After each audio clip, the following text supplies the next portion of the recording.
시청자 여러분 안녕하십니까? 출발 성공 투자 박민영입니다. 안녕하세요. 김수정입니다. 전일 뉴욕 증시는 5월 CPI 발표를 하루 앞두고 인플레이션 우려가 또 불거지면서 뉴욕 증시 3대 지수 일제히 2%대 하락 마감했습니다. 특히 기술주를 중심으로 해서 나스닥의 낙폭이 가장 컸죠. 아무래도 오늘 밤에 발표가 되기 때문에 다음 주 월요일 국내 증시에 미칠 영향에 대한 걱정이 또 큰 오늘이 되겠는데요. 네, 그로 인한 긴축과 그리고 경기 침체 그 사이에서 계속된 우려를 우리는 하고 있습니다. 빅테크 종목을 필두로 해서 반도체주까지 오늘 조금 낙폭 크게 나왔는데요. 우리 장에 어떻게 반영이 될지 또 아무래도 말씀 주신 대로 지표 발표를 앞두고 있기 때문에 조금은 더 오늘 좀 보수적인 대응들을 하지 않을까 싶습니다. 뉴욕장 내에서 관전 포인트로 두고 볼 이슈들 지금부터 함께 점검해 보시길 바랍니다.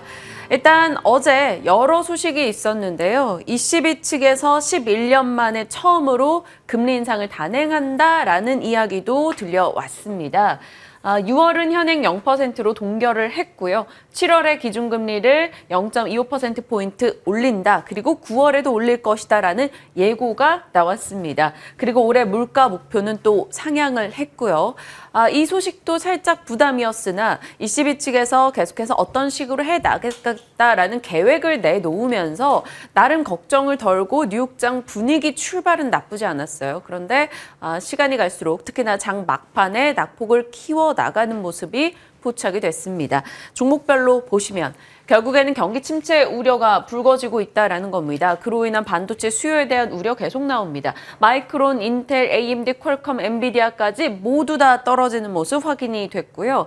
상하이와 북경 일부에서 봉쇄 이야기 나오면서 어제 중화권 증시 좀 침체되는 흐름이 있었는데요. 관련해서 종목들 니오나 샤오펑 등의 중국 전기차주 뉴욕장에서도 좋지 않았습니다. 경기 침체 우려감에 금융주 연이틀 밀려났고요.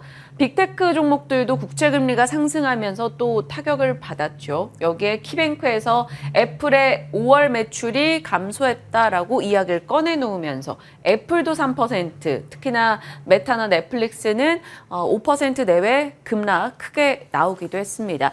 아마 오늘 우리 장에는 당연히 부담되는 내용일 것 같죠. 자, 그럼에도 불구하고 전반적으로 뉴욕장에서 빨간불이 하락이죠. 다 하락하고 있는 가운데 유일하게 또 초록불을 켜고 있는 쪽이 있었습니다. 그래서 이게 뭐지 하고 들여다봤더니 NXP였어요. 4% 올랐습니다. 장중에는 10%까지 올라가는 흐름이 있었죠. 그래서 왜 올랐나 내용을 들여다봤더니 한 언론 보도이긴 합니다. 삼성에서 NXP 인수 계획이 있다라고 이야기를 꺼내놨습니다. 작년부터 삼성이 NXP나 인피니언이나 차량용 반도체 업체를 인수할 거다라는 얘기가 계속 나왔었는데 조금 계속 무산되고 밀려났던 분위기였죠. 오피셜은 아니지만 어찌됐건 다시 한번 이 이슈가 부각된 겁니다. 이재용 부회장이 네덜란드의 ASML을 보러 갔다가 또 이 회사 NXP와 함께 면담을 가졌다라는 이야기가 나오면서 아마 이렇게까지 퍼져나간 게 아닐까 싶은데요. 어찌됐건 미국 내에서 차량용 반도체 이 NXP가 올랐다라는 것을 염두에 두고 국내에서는 차량용 반도체가 어떨지 한번 살펴보고자 합니다. 사실 1분기에 전 세계 차량용 반도체 업체들 실적이 나쁘지 않았어요. 일전에도 한번 보여드렸던 내용인데요. 인피니언부터 NXP, 르네사스 등이 모두 전년 대비 호실적을 기록하는 모습이었습니다. 부족하니까 만들어내면 팔리는 그런 상황인 거죠. 크게 이 정도까지 사이즈는 아니더라도 국내에서도 그럼 차량용 반도체를 하고 있는 업체들은 나름 또 주목을 받을 수 있지 않을까라는 생각이 드는데요. 넘겨보시면 우리 흔히 아는 종목들입니다. 텔레칩스, 해성 DS, 칩셋 미디어, IA 그리고 이쪽을 유통하는 업체들까지 거론이 되죠. 더 살펴볼 기업도 일부 있으나 좀 큰 종목들 위주로 추렸습니다. 오늘 흐름이 어떤지 한번 점검해 보시고요. 텔레칩스, 칩셋 미디어 이런 종목 보면 또 생각나는 거 있지 않으세요? 자율주행입니다. 어제 시간 외에서 모처럼 또 자율주행 관련한 종목들이 강세 움직임을 나타냈죠. 어제 제가 브리핑을 할 때 자율주행 관련해서 카메라 모듈 얘기 전해드렸던 바가 있었고요. 어제 카메라 모듈주가 괜찮았는데 이어서 또 자율주행주들이 시간 외에서 강세 움직임을 나타내니까 뭐 단기 시세일지언정 조금의 상승이 있지 않을까라는 일부 기대를 가지게 됩니다. 어제 이들이 왜 올랐는가를 살펴봤더니 또 이런 이슈가 있었더라고요. 레벨 4 기술을 적용한 현대차그룹의 아이오닉 5 강남 도로 한복판을 시범 운행한다라는 소식이 들려왔습니다. 오세훈 시장이 첫 고객이었다라고 하는데요. 자율주행 기술이 조금 현실로 성큼 다가온 듯한 느낌이 들다 보니 관련해서 시간의 종목들이 올랐던 겁니다.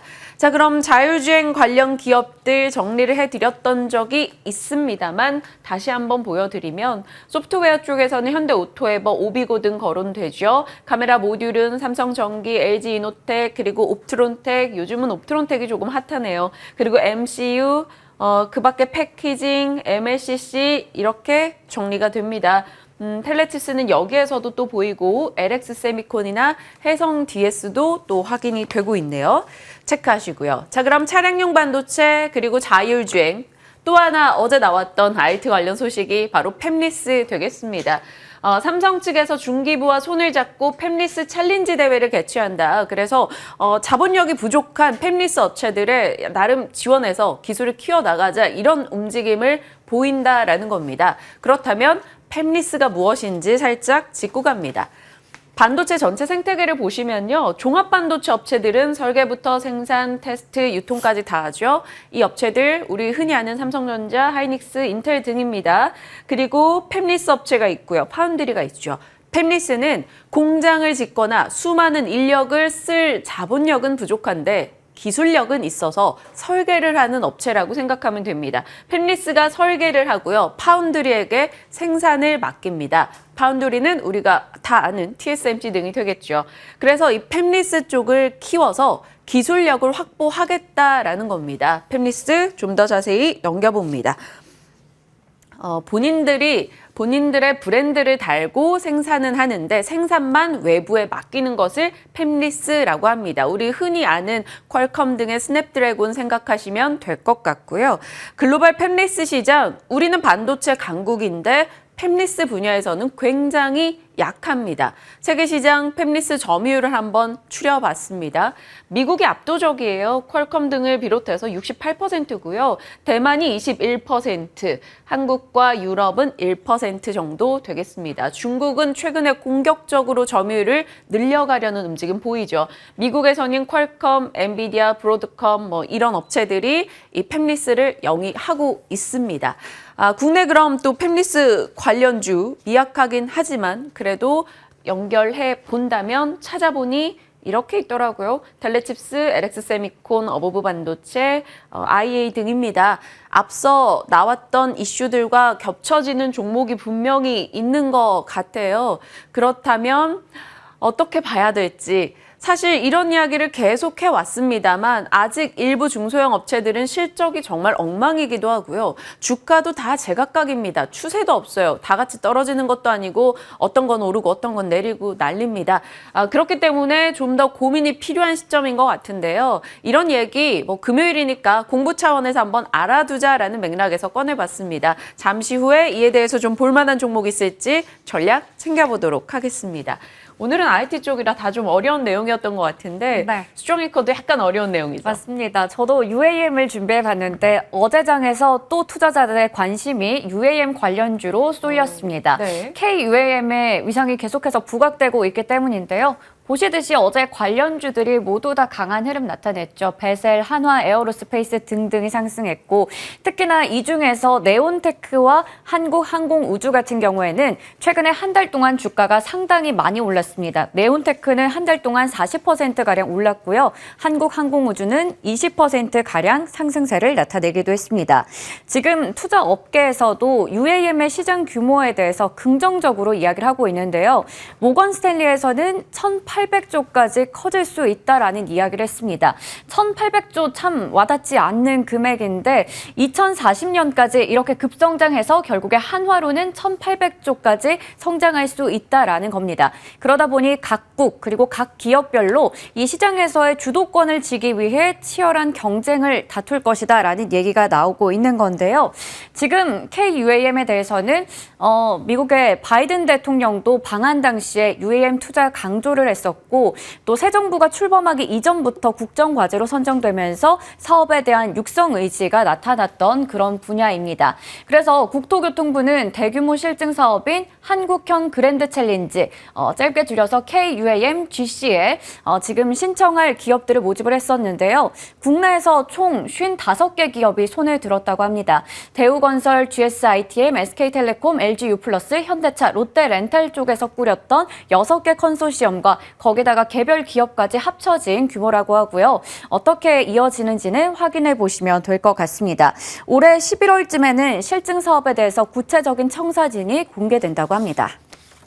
특히 현대차그룹과 롯데그룹 같은 이런 대기업들은 좀 더 진심인 것 같습니다. 현대차그룹은 이미 지난 5월에 가장 적극적으로 먼저 의견을 낸 바가 있었는데요. 2025년까지 8조 9천억 원 가량을 UAM에 투자를 하겠다라고 얘기했고요. 롯데그룹도 롯데 지주를 중심으로 해서 지금 계열사들을 집합해서 컨소시엄을 꾸린 상황입니다. 한국형 도심항공교통, 지금 그랜드 챌린지 현황을 한번 체크해 볼 텐데요. 앞서 얘기 드렸듯이 6개 컨소시엄이 꾸려져 있습니다. 보시면 정말 많죠. GS 칼텍스가 버티포트를 구축한다고 하고 거기에 또 LG U+가 들어있고요. 이외에도 제주항공 또 있습니다. 그리고 현대차 컨소시엄에서도 현대자동차가 이렇게 주축이 되는데 여기에 현대건설이 들어갔다고 합니다. 그래서 이제는 이런 교통이라던가 시스템뿐만 아니라 인프라 구축, 건설 쪽에서도 좀 더 중요성을 인지했다라는 분석이 나오고 있습니다. 다음 페이지 넘겨보겠습니다. 역시 마찬가지로 한화시스템 쪽의 컨소시엄 그리고 대우건설 또 롯데지주까지 확인해 보실 수 있고요. 관련해서 어떤 역할을 하고 있는지는 캡처해 보시고 참고해 보시면 좋을 것 같습니다. 증권가에서도 계속해서 UAM 쪽으로 긍정적인 전망들을 내고 있는데요. KB증권에서는 앞으로 미래 성장 가능성이 큰 만큼 장기적으로 관련주들의 주가 상승도 크게 나타날 것이다라고 얘기하고 있고요. 한국투자증권에서는 대표적인 정책 수혜주인 만큼 프리미엄을 얻어서 주가가 상승할 것이라고 이야기했습니다. 그리고 찾아보니까 이런 뉴스도 있었습니다. 카카오와 파트너사로 또 알려진 곳인데 독일의 볼로콥터가 볼로커넥트의 시험 비행에 성공했다라는 소식이 전해졌습니다. 오는 2026년에 상용화를 목표로 하고 있다는 소식까지 나온 상황입니다. 지금 세계에서도 그렇고 국내에서도 그렇고 UAM은 계속해서 관심받고 각광받는 산업인데요. 사실 어떻게 보면 이게 처음에는 정책과 관련해서 좀 미래 산업으로 우리가 많이 알고 있었는데 이제는 좀 테마주 성격을 띠고 있는 만큼 단기, 중장기적으로 매매 전략 어떻게 세워보면 좋을지 궁금하고요. 또 관심 종목은 이 중에서 어떤 종목 골라보면 좋을지 얘기 나눠보겠습니다. 오늘 저희가 한 얘기를 들으면서 지금 생각을 하고 있으니까요. UAM도 그렇고 차량용 반도체, 자율주행, 팹리스 이 모든 게 결국 현대차나 삼성이나 이런 데서 돈을 쓰는 일이잖아요. 결론적으로. 그래서 대형주들은 지금 돈을 뿌리고 있어서 더 탄력이 떨어지고 이 돈을 받아갈 낙수 효과를 누리는 업체들을 찾으면서 테마성 위주의 대응을 하게 되는 시장이다라는 생각도 문득 듭니다. 빠르게 이들이 결실을 맺어서 우리의 대형주들이 좀 잘 가주면서 견인을 해주는 상황이 됐으면 좋겠는데요. 그때까지는 최대한 좀 이슈 플로우 잘 쫓아가며 대응이 필요하지 않나라는 생각이 들었습니다. 가나 열어보도록 할게요. 어제 CIS 급등 나왔었는데요. 시간 외에서도 상한가 움직임 확인이 됐습니다. CIS 매각 본격화에 대한 이슈, 인수에 누구누구 뛰어든다 이런 얘기 계속 나오고 있고요. SBI 인베스트먼트가 최대 주주다 보니까 또 그 영향에 같이 올라가는 흐름 확인이 되네요. 이에 대한 얘기도 저희 시간 되면 나눠볼 거고요. 바이오 쪽도 다음 주부터 일정이잖아요. 네, 맞습니다. 세계 최대 바이오 전시회인 2022 바이오 USA가 3년 만에 오프라인 행사를 갖습니다. 13일부터 4일간 진행이 되는데요. 네. 관련해서 국내에서도 250여 개 기업이 참여를 한다고 하는데 참가를 하는 기업들이 어제 정규장에서 시세가 강하게 났습니다. 특히 올릭스가 18%대, 셀리버리가 11%대 상승세를 나타냈는데요. 오늘 장에서까지 흐름 이어질지 체크해 보겠습니다. 네, 다양한 이슈 담았습니다. 금요일인 만큼 오늘은 적극적인 대응을 위한 전략이기보다는 좀 준비를 위한 전략에 초점 맞춰볼게요. 지금부터 함께 하시죠.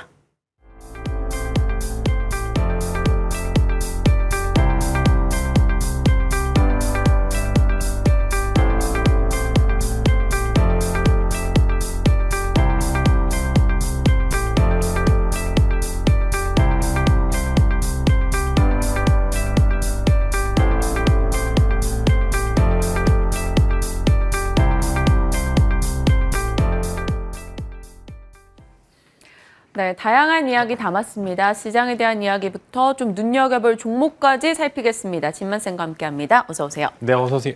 안녕하세요. 제가 왔습니다. 네. 네. 시장에 대한 얘기 해보죠. 뉴욕장이 흔들리니까 우리 진만쌤도 흔들리신 건지. 좀 그래요. 오늘 또 떨어졌어요. 당연히 예상은 했습니다만 생각보단 낙폭이 조금 컸다라는 생각이에요. 관망 정도로 끝날 줄 알았는데 물가지표에 대해서 좀 많이 겁을 먹고 있거든요. 어찌 보십니까? 네, 일단은 저는 생각보다 한국 시장에 미치는 영향은 그렇게 많지는 않을 것 같습니다. 아무래도 이전부터 계속적으로 나스닥이 급락을 제가 이제 몇 주 단위로 계속 체감을 하다 보니까 오늘 국내 시장의 영향은 생각보다 지금 이제 보시면은 오늘 지금 아침에 일어나서 나스닥 지수 혹은 이제 S&P, 그다음에 다우 보신 분들은 오늘 큰일 났네 이런 말씀을 하시겠지만 매번 이런 낙폭에 대한 생각보다 잘 버티는 모습을 보여주고 한국 시장이 어느 정도 미리 선 반영이 돼 있는 부분이 있습니다. 나스닥은 그래도 상승했다가 빠진 거지 국내 시장은 그래도 바닥에서 왔다 갔다 하는 모습을 보여주었기 때문에 너무 걱정할 필요는 없다라는 말씀을 드리겠고요. 어제 내마녀의 날도 사실 어제 생각보다 잘 버텼습니다. 어제 시초에 굉장히 많이 밀리다가 장 막판 정도의 저가 매수가 유입이 되면서 그래도 긍정적인 모멘텀을 유지할 수 있는 모멘텀들이 계속적으로 나오고 있었기 때문에 오늘 이제 아무래도 CPI 지수 발표 이전에 관망에 그런 시장 대응을 하시는 게 좋을 것 같지만 그래도 저는 지금 나스닥만큼의 낙폭을 보여주지는 않을 것 같다는 말씀과 함께 다음 주 월요일 날 오히려 더 기대돼 볼 만한 그런 모멘텀들이 많기 때문에 한번 지켜보자라는 말씀으로 좀 대신하도록 하겠습니다. 네, 좋습니다. 그렇다면 그래도 지나친 비관은 아니다라고 얘기를 해주셨는데 진만쌤과 희망의 시나리오들을 짜보도록 하겠습니다. 오늘 뉴욕장에서 NXP 흐름 좀 돋보였고요. 그러니 또 이게 사실이든 아니든 간에 어찌됐건 차량용 반도체의 중요성은 부각되는 이슈입니다.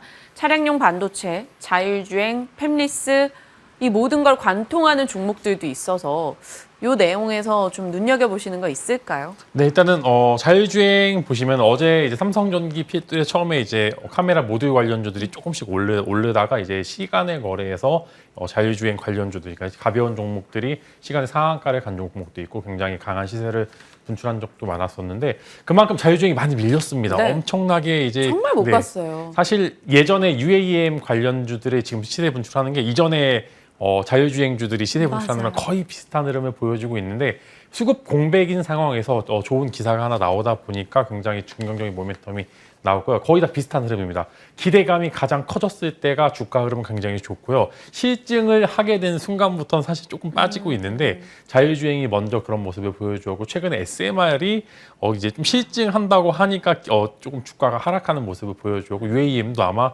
저는 비슷한 흐름. 실사가 들어가는 순간부터는 조금 주가가 많이 빠질 것 같은데 그만큼 기대감이 커졌을 때가 가장 주가 탄력성이 높기 때문에 이제 슬슬 UAM도 조금 이제 시세 분출이 이미 많이 했기 때문에 조금 위험한 단계 주가적으로 이미 분출할 만큼 분출해. 사실 저는 UAM이 굉장히 긍정적인 기술이라고는 생각을 하지만 이제 서울 한복판에서 이제 에어택시가 날아다닌다는 그런 상상을 하기가 조금 어렵습니다. 그래서 실사가 조금 어렵다. 이전에 지금 최근 어제 기사로 제 뷰와 비슷한 기사가 나왔는데 여의도 수상 택시가 이제 비슷한 예전에 정말 긍정적인 모멘텀이 있었었지만 실사를 하다 보니까 생각보다 수요가 적었다라는 그런 말씀을 드릴 수 있을 것 같고 지금 현재는 대기업들이 몇 조, 막 수십 조, 수십 조를 투자를 하겠다 혹은 시장 자체가 몇백 조 시장이다 이렇게 나오면서 자극적인 기사와 함께 조금 긍정적인 모멘텀들이 나와서 주가 흐름은 많이 나왔지만 단기 트레이딩 관점에서만 좀 지켜보시면 좋을 것 같고 뭐 중장기적으로 UAM이 정말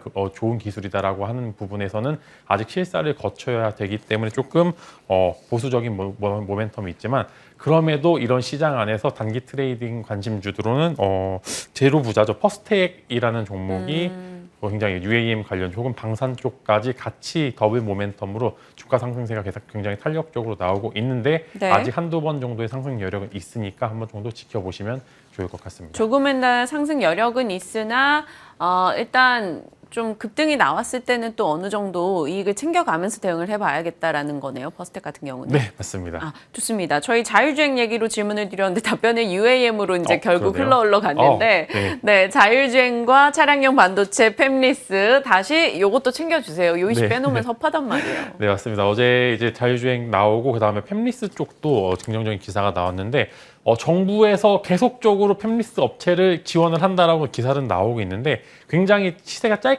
분출이 되고 있습니다. 아무래도 조금 거대한 이제 전체적인 시장에 돈이 들어오려면 몇백조 시장 이런 식으로 자극적인 기사가 나오면 전체적인 시장 전반에 긍정적인 모멘텀이 나와야 되는데 그래도 조금씩은 나오고 있습니다. 그래서 여기에 추가적으로 팹리스 업체들 국내에서 좀 키우긴 키워야 됩니다. 근데 아직까지 구체적으로 뭐 위탁 생산을 뭐 정부 정책이 그렇게 지원이 나오고 있는 부분들이 없었기 때문에 외형적인 성장을 못 이루는 기업들이 굉장히 많습니다. 실제로 팹리스 기업들을 보시면 LX 세미콘을 제외하고는 다 적자 혹은 이제 적자에 준하는 상태거나 매출이 정말 미약한 상황이 나오고 있는데 저는 그 안에서 이제 최근에 이제 급등이 나왔던 AD 테크놀로지가 최선호주라고 계속적으로 말씀을 드렸는데 워낙 가볍기도 하고요.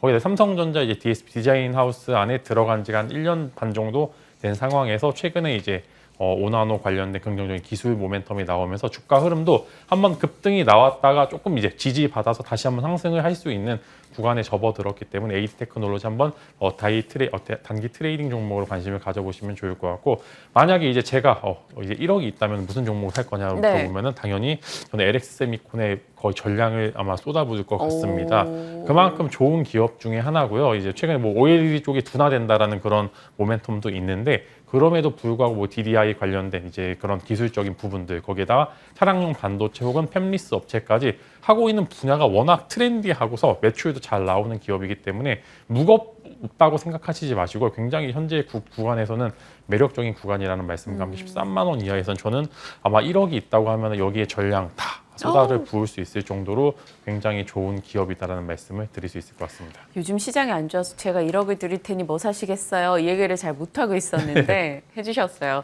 자율주행과 팹리스를 관통하는 또 차량용 반도체도 LX 세미콘이 있고요. 그러니까 결국 LX 세미콘에 대해 긍정의 의견 주셨어요. 과거 실리콘웍스인 이 종목 1억이 있다면 전량 여기에 투자를 해서 모아가겠다라는 의견까지 얘기해 주셨네요. UAM 같은 경우는 퍼스텍을 일단 탑픽으로 주셨습니다만 상승에 대해서 어느 정도 좀 제동을 걸어놓고 대응을 해보자. 그러니까 이익이 생기면 다시 챙겨가는 쪽으로 정리를 해보자라고 얘기를 주셨고 LX 세미콘 긍정적으로 주신 거 요거 저희 기억하면서 넘어가겠습니다. 진만 스픽으로 갈게요. 오늘 어떤 내용 주셨을지 열어보시죠. 다음 주를 준비하며 주목해야 될 기업 탑2. 다음 주 월요일 우리 물가지표 미국 나오고 좀 크게 흔들리고 이럴 때 그게 걱정이 되는데 그 흔들릴 때를 노려서 이렇게 잡을 수 있는 그런 종목일까요? 네, 오히려 이제 잘 나오면 또 긍정적인 모멘텀이 있겠죠. 이제 시장은 뭐 부정의 의견도 존재를 하지만 그래도 이제 여기 안에서 계좌의 수익을 낼 수 있는 기업들을 찾으면 좋을 것 같고요. 사실 시장이 안 좋다고는 하지만 매번 이제 시세를 분출하는 종목들도 있기 때문에 한번 주간 관심주로 두 종목 정도 가져와 봤고요. 네. 이제 저는 KPF랑 이제 S&T 모티브 두 종목 가져와 봤는데요. KPF 같은 경우는 대부분들 GS 글로벌과 같이 석탄 관련주로 엮여서 이제 시세를 분출한 이력이 있는데요. 최근에 이제 선박용 케이블 사업의 성장성에 좀 주목을 하고 있고요. 원래 있었던 부분들 여러 가지 모멘텀들이 굉장히 잘 나오고 있는 상황에서 여기에 기술적인 부분까지 추가가 된다면은 저는 아무래도 이제 수급과 차 기술 거기에다 이제 섹터별 모멘텀이 굉장히 긍정적이라고 하면은 저는 긍정적인 모멘텀이 계속적으로 존재한다라는 말씀과 함께 최근에 또 케이블 관련주, 전선 관련주들의 흐름이 굉장히 좋습니다. 그래서 이런 모멘텀과 함께 기관들의 수급이 이어진다면은 저는 한 번 정도의 강한 시세를 분출할 수 있을 거라는 그런 말씀을 드릴 수 있을 것 같고요. S&T 모티브는 최근에 이슈가 하나 있어요. 코스피 200에서 빠지면서 이제 패시브 수급이 빠지는 작업이 이루어지면서 좀 주가가 밀리는 모습을 보여주고 있었는데. 근데 이제 그럼 공매도 부담 없겠네요. 네, 그죠. 이제 오히려 이제 이런 부분들이 자유로울 수도 있기 때문에 생각보다 주가 탄력성이 긍정적으로 나타낼 수 있을 것 같고요. 악세가 소멸했고요.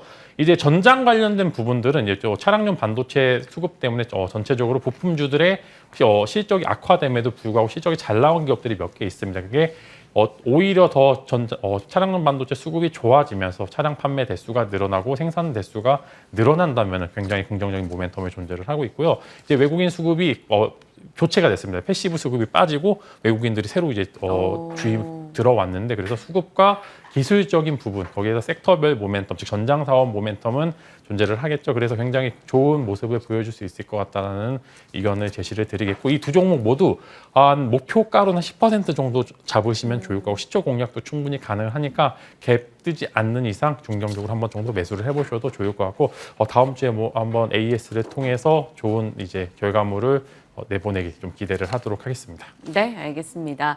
주간 관심주로 두 종목을 얘기해 주셨습니다. 가나 하기 전에 AS 하나만 살짝 할게요. SK이노베이션 얘기 좀 할 필요 있을 것 같아요. 요즘 정유주 관심도가 굉장히 높잖아요. 어제도 그랬고요. 이 종목 AS 부탁드릴게요. 네, SK이노베이션 많이 올랐습니다. 사실 왜 안 오르는지 다들 궁금해 하셨는데 또 시세를 붙으니까 굉장히 탄력적으로 이제 네. 올라갔었고요. 이제 SK이노베이션 같은 경우에는 아무래도 이제 막 시장에서 조금 이제 빛을 발하고 있는 상황에서 여기서 이제 2차 전지 모멘텀까지 더해진다면은 현재 주가보다는 굉장히 탄력적으로 올라갈 수 있을 것 같고요. 이 SK이노베이션을 짓누르는 건 단 하나입니다. SK온과의 이제 분할입니다. 이 분할이 인적 분할이 될지 물적 분할이 될지는 모르겠지만 현재 구간에서는 그 악재를 제외하고는 너무나 저평가 구간이기 때문에 지금 구간에서는 매도하시기보다는 한 20만 원 후반대 정도까지는 지켜보시면 좋을 것 같고 그간 너무 지쳤던 개인 투자들이 현재 매도세를 굉장히 나타나고 있는 기업 중에 하나이기 때문에 아무래도 좀 지켜보시면 좋을 것 같고 이제 고유가가 여기서 더 올라가기는 사실 제한이 되지만 120 혹은 100불 이상이 계속 유지가 된다면 정제 마진 쪽에서 계속적으로 베네핏을 얻을 수 있는 구간이기 때문에 한 번 정도 지켜보시라. 한 30만 원은 좀 힘들겠지만 20만 원 후반대 가격대는 한 번 정도 노려볼 만하다는 기업 말씀으로 대신하도록 하겠습니다. 단기간에 수익이 났어요. 그렇지만 조금은 더 보유해 볼 수 있다라는 의견 주셨으니까 SK이노베이션 지켜보시길 바랍니다. 미국에서도 에너지 관련한 종목들에 대해서 그 해외 IB에서는 계속 목표가를 올려잡고 있더라고요. SK이노베이션도 한번 지켜보죠. 가나에서 CIS랑 SBI 인베스트먼트 어제 시간외에서 강했다라는 얘기 전해드렸는데요. 어제 또 진만쌤은 CIS로 시간외 상 수익 내셨다고 소문이 났습니다. 이게 기사를 빠르게 이제 체크를 했는데 사실 단독 기사는 요즘 좀 무섭습니다. 맞아요. 이제 어떨지 몰라서. 요즘 이제 굉장히 트렌드하죠. 단독 기사 나오고 조회 공시 나오고 사실무근 이렇게 정말 이게 정말 정형적으로 나오는 패턴 중에 하나인데 일단 CIS 자체는 이미 매각이 진행되고 있는 상황이기 때문에 CIS와 그다음에 이제 관련 지분을 갖고 있는 SBI 인베스트먼트가 시간에서 좋은 모습을 보여주고 있었는데요. CIS는 생각보다 가지고 계신 분들이 엄청나게 많습니다. 이제 그 전고체 배터리 혹은 이제 2차 전지 장비주 단에서 좀 이제 모아가시는 분들도 많았는데 일단 시간에서 굉장히 강한 모습을 보여주고 있고요. 그다음에 추가적으로 오늘 시세를 분출할 수 있을 것 같은데 오늘 오히려 시장이 조금 불안정하기 때문에 수급이 이쪽으로 쏠릴 수가 있습니다. 그래서 보유자분들께서는 저는 이제 최근에 하던 이제 방법 중에는 시초가가 강하면은 시초가에 일단은 비중을 줄이고요. 그 다음에 여기서 위로 올라가는지 아래로 올라가는 체크를 하는 게 시초가가 이탈이 되면 저는 전량 매도를 합니다. 그래서 이런 전략을 최근에 쓰고 있는데요. 이제 너무 이제 만약에 시간의 상한가에서 갭 차트랑 갭을 만들게 되면 당연히 그 갭을 조금 부담이 있는 구간들이 있기 때문에 너무 큰 수익을 기대하시기보다는 최근 시세가 짧기 때문에 시초가가 이탈이 되면은 매도를 하시는 전량 매도를 하시는 전략을 쓰시면 좋을 것 같고, 만약에 평균 단가가 너무 높아서 한 2만 원대에 준하는 모습을 보여준다 그러면은 저는 여기서는 만약에 시간에 상한가를 가게 되면 에서 오늘 만약에 10% 이상의 상승이 나오면은 아무래도 좀 비중을 축소하는 전략을 쓰지 않을까라는 의견으로 대신하도록 하겠습니다. 빠르게 뉴스 체크하시고, 사실 이게 확정되는 이슈가 아직은 아니기 때문에 조금은 변동의 여지가 있잖아요. 그렇기 때문에 진만쌤이 이렇게 좀 빠른 대응을 얘기를 해주고 계시는데, 어찌됐건 뉴스플로우 함께 하시면서 수익이 났다라는 점 일단 지켜볼 이슈긴 하나, 오늘장에 장 초반에 급등이 나온다면 조금 정리해보자라는 의견 주셨으니까 가나안가나 요 내용도 잘 체크하시길 바라겠고요. 바이오 쪽도 오늘 어떤 흐름 보이는지 다음 주 한번 대비하시길 바랍니다. 자, 오늘 다양한 이슈들 전략 챙겨봤습니다. 하지만 머릿속엔 LX 세미콘만 남은 느낌이긴 하네요. 자, 지켜보면서 대응하겠습니다. 진만쌤 고맙습니다.